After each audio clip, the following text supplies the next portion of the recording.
I'm sorry I wouldn't be here in person in class today, and my part of the presentation is going to be on Taipei University Smart Campus Research as an example of how Taipei is a smart city.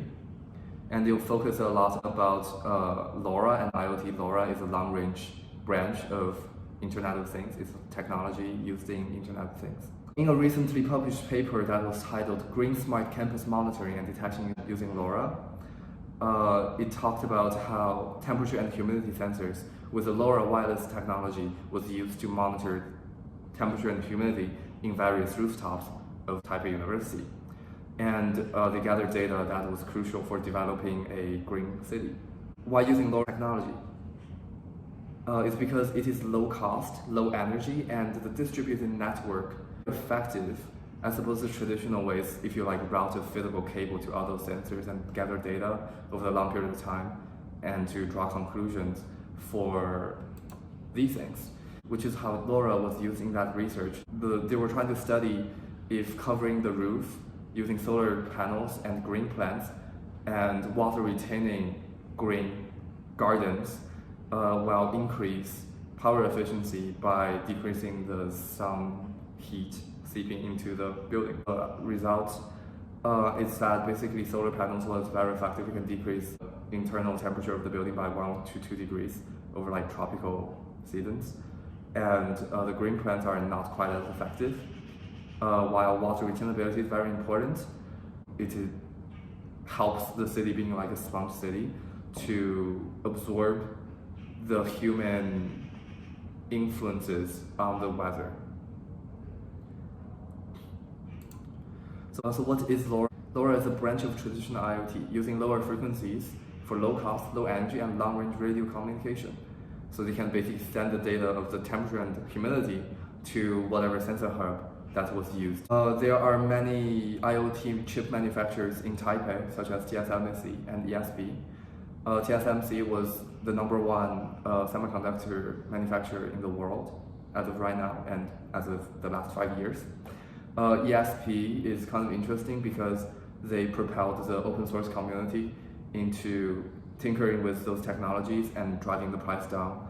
And open source is generally helpful in green and high efficiency and those smart attributes because, well, tinkerers tend to spend more time and energy on those things as opposed to profit. LoRa is also helpful in that it is a mesh network. There's a star and tree network. A mesh network is basically each of the devices can connect to each other, so the range can be greatly extended once you get long range. And talking about frequency bands, LoRa is effective because it uses lower frequencies, which is less absorbed by water and concrete, so they can use less power and transfer data for longer distances. And it's not magic. The trade back is that lower frequencies, there can be less data transferred per frequency band. But you don't need a whole lot of frequency band because it's just temperature and humidity.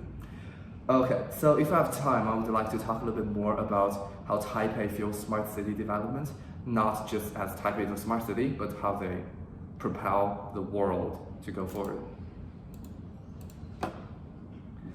So here are some big numbers. 43.6 billion, that is how much the revenue was for Taipei in 2019 exporting semiconductors. Pretty big number per unit area, I would say. And in 2016, there was 78 startups. Each of them have secured funding for at least $2 million US. So it's great growth, and there's great interest in making Taipei the Asia Silicon Valley.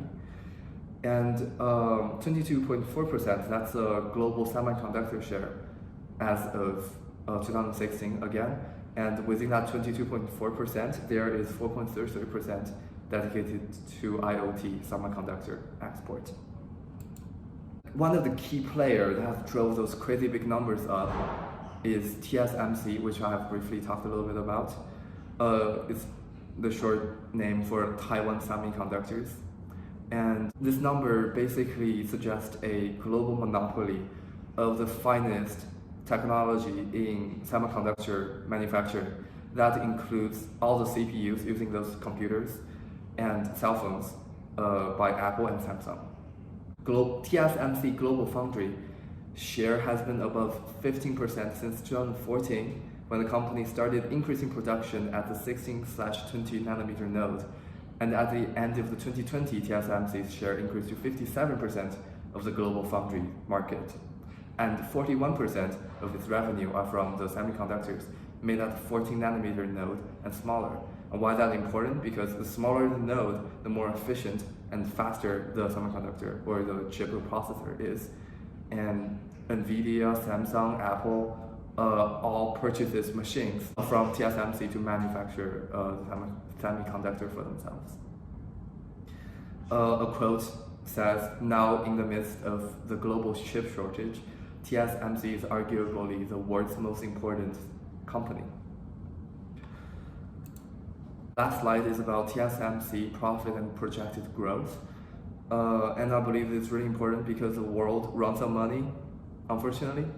And it's probably hard to see, but this is 65 nanometer, 40, and 3 nanometer at the end. It's basically like the future-proof technology for the next generation of processors. The smaller the node, the more profit per node can be generated by the company. So this is basically projecting that by 2023, TSMC percent of profit will be higher than Intel and Samsung. And that is all I have. Thank you for your time. If you have any questions, talk to me after class.